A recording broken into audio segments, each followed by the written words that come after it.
And joining us now is Marianne Luthin. She's familiar to Catholic TV viewers from her previous appearances, and she's talking about the important family ministry, Project Rachel, along with the latest from the pro-life office in the Archdiocese of Boston. Thanks so much for being with us, Marianne. Well, thanks for the invitation. It's always a pleasure to be able to speak about Project Rachel because it's such an important ministry in the church, especially right now. Yeah, and as you mentioned, right now, the big news, of course, everybody's been talking about that leaked draft document on the possibility of overturning Roe v. Wade. And plus, of course, we just celebrated Mother's Day. And maybe if you could talk about how that could be a trigger for women and their families who are in the pain from past abortions. Sure. And thanks for asking the question because it's a very important one. And it's always also a very thoughtful question. And, like we just celebrated Mother's Day, especially this year after COVID. It was such a beautiful time for so many families. But we also know that there are many families who are racked with the pain of a past abortion experience. And we just heard that very compelling video testimony from a woman who had undergone an abortion, but her parents were also very involved with it. So you can only imagine what went on in that family for many years with the celebration of Mother's Day.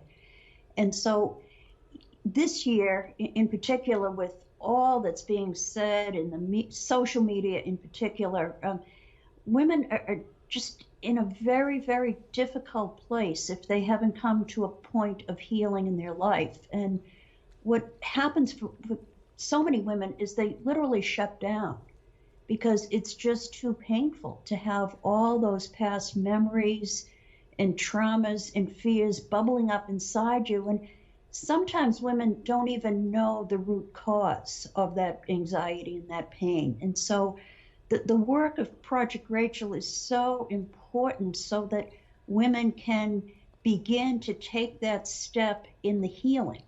And ultimately, we believe that healing comes from God. And that's the place at which once you can really understand and experience the great love and mercy of God, you can begin to see the past in a different way. That's beautiful. Beautiful, yeah. Marianne. So that's a little bit on the spiritual tools you equip the women with. What are some of the practical and perhaps therapeutic tools that you equip them with in order to heal? Sure. It's a good question because when Project Rachel was developed, the whole point was to create what's called an integrated approach to healing.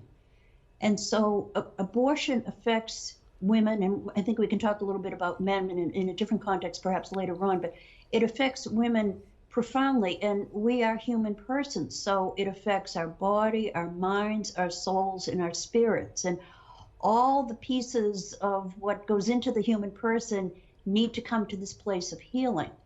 And sometimes, in the case of abortion, there is so much trauma and pain surrounding the experience that those underlying traumas need to be dealt with first before the woman can really come to a place of spiritual healing, because it's just so terribly painful. And unfortunately, we know for many, the pain is so horrible and so deep that often, they're trying to come to some kind of at least partial experience of just getting rid of that trauma. So addiction is a very common after effect of abortion. You want to do away with the pain wherever it's coming from. Maybe you don't understand exactly where. So there's lots of reasons why women need the help of dedicated mental health professionals who understand the need to connect the spiritual as well as the emotional effects of the healing. But often, and I would say the vast majority of women who contact Project Rachel, it's something different that they need. It's the spiritual piece. They need to integrate the spiritual piece into the other work that they're doing. And, there are many fine mental health professionals out there who do a tremendous job, but they're a little uncomfortable sometimes with spirituality because they feel if they bring in the spiritual piece, then somehow, they're imposing their religion or their spirituality on someone else. So that's where Project Rachel can be particularly helpful in connecting that spiritual dimension of healing. And as you mentioned, the whole family as well is affected, and we learn on projectrachelboston.com website that many men are traumatized as well, experiencing past abortion pain, regret, and grief too. How can men seek out forgiveness and reconciliation? Well, bottom line, men are going to do that the way women do, even though that we experience abortion and abortion pain differently as men and women. But ultimately, it is the love and mercy of God. And that is the same whether you are male or female. I think part of the unique issues dealing with men is that they face abortion very differently from women. I mean, obviously, pregnancy and abortion and childbirth are something uniquely felt by women. So men are in a different situation. But I see that there's like three groups of men out there. Some are deeply pained by their personal participation in a past abortion. You know, they put pressure on a woman. You know, they didn't support her. You know, they didn't want to provide any financial support. There was no commitment in a long-term standing relationship. They just wanted it over with. And now, to their great regret, they did something that they should never have done. There's another group of men who did not want the abortion to happen at all. Sometimes they didn't even know about it. And they feel that they have failed in their role as fathers.